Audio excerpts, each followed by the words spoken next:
Unity of Good by Mary Baker Eddy.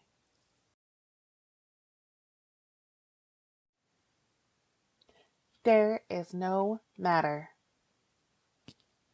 God is a spirit, or more accurately translated, God is spirit.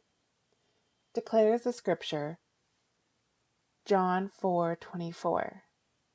And they that worship him must worship him in spirit and in truth. If God is spirit and God is all, surely there can be no matter. For the divine, all must be spirit. The tendency of Christianity is to spiritualize thought and action. The demonstrations of Jesus annulled the claims of matter and overruled laws material as emphatically as they annihilated sin. According to Christian Science, the first idolatrous claim of sin is that matter exists. The second, that matter is substance. The third, that matter has intelligence.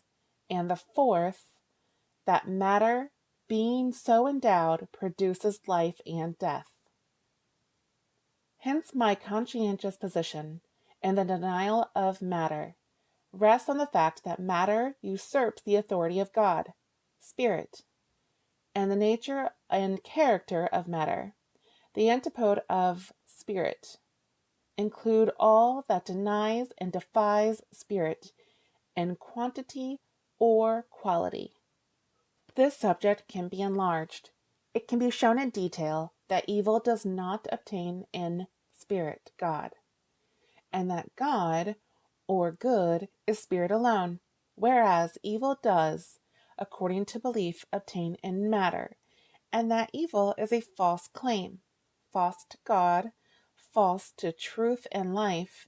Hence the claim of matter usurps the prerogative of God, saying, I am a creator, God made me, and I make man in the material universe.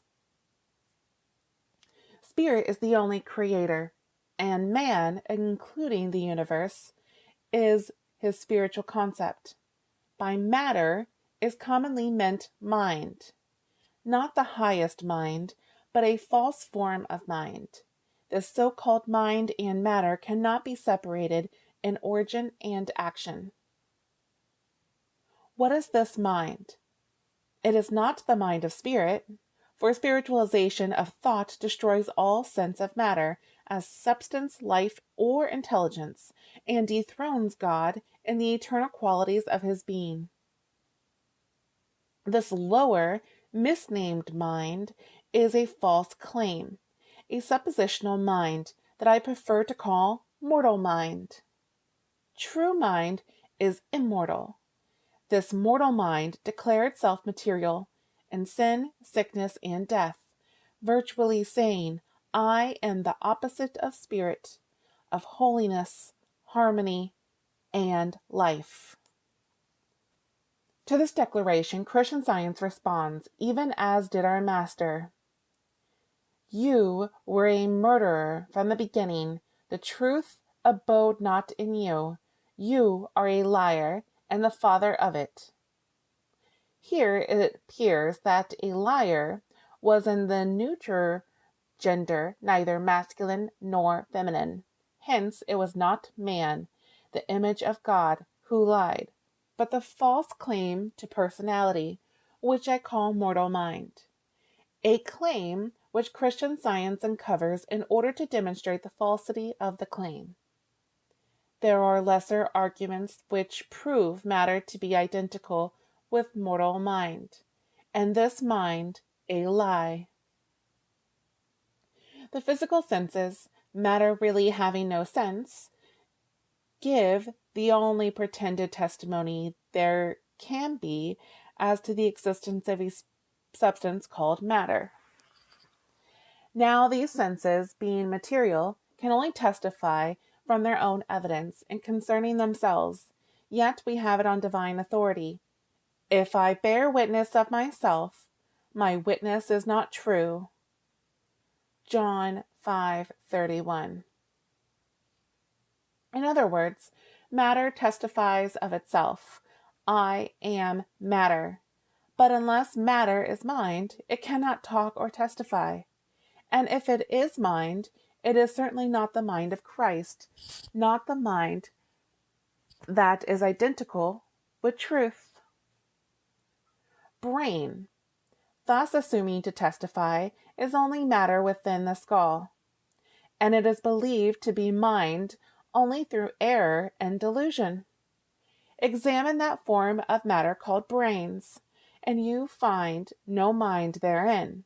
Hence the logical sequence, that there is in reality neither matter nor mortal mind, but that the self-testimony of the physical senses is false. Examine these witnesses for error or falsity and observe the foundations of their testimony, and you will find them divided in evidence, mocking the scripture. Matthew 18:16. In the mouth of 2 or 3 witnesses, every word may be established. Sight.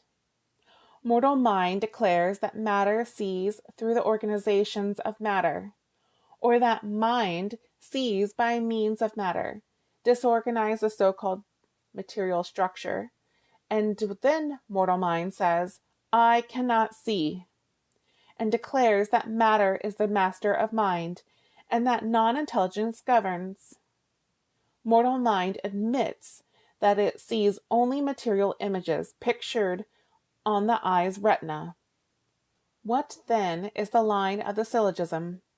It must be this, that matter is not seen, that mortal mind cannot see without matter, and therefore that the whole function of material sight is an illusion, a lie.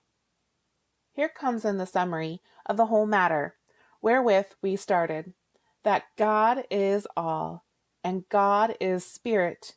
Therefore there is nothing but spirit, and consequently there is no matter. Touch. Take another train of reasoning. Mortal mind says that matter cannot feel matter. Yet, put your finger on a burning coal and the material nerves, do feel matter.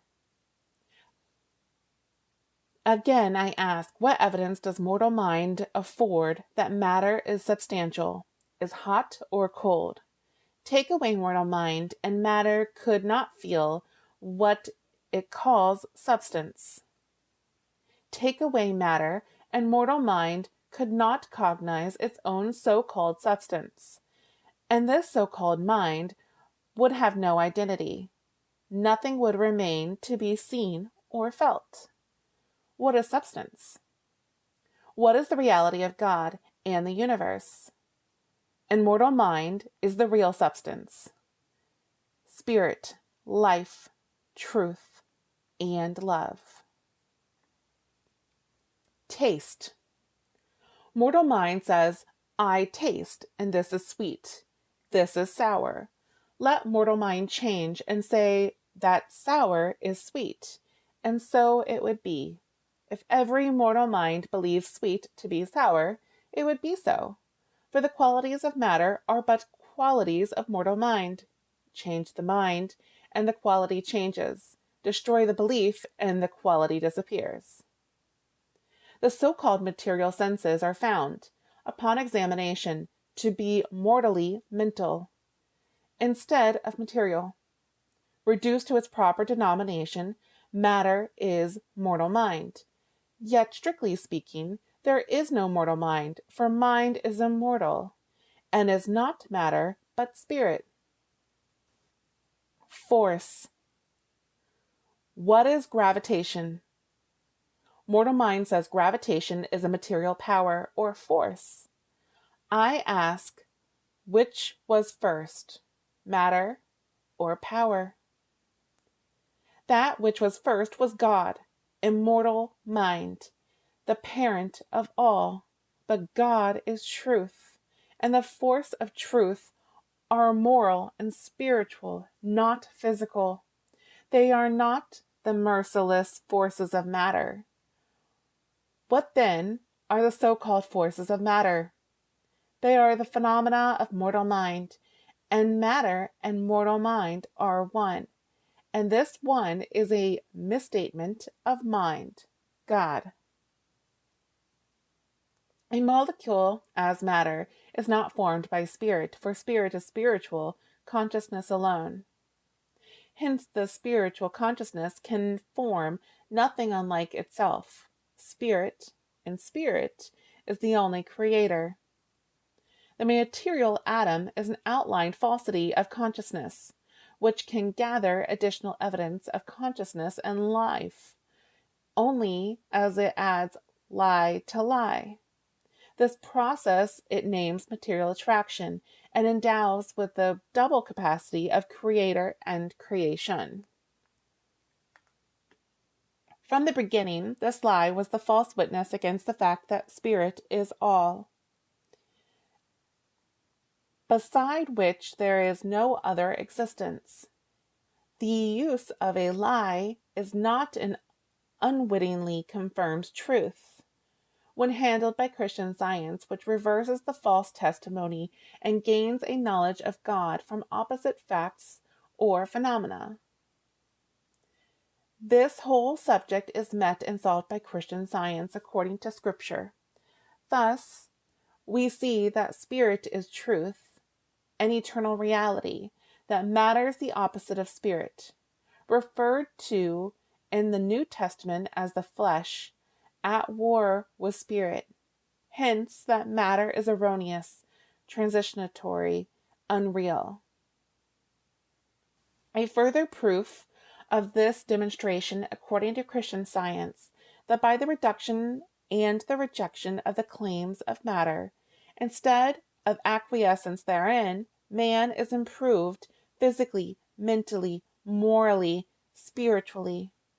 To deny the existence of reality of matter, and yet admit the reality of moral evil, sin, or to say that the divine mind is conscious of evil, yet is not conscious of matter, is erroneous. This error stultifies the logic of divine science and must interfere with its practical demonstration.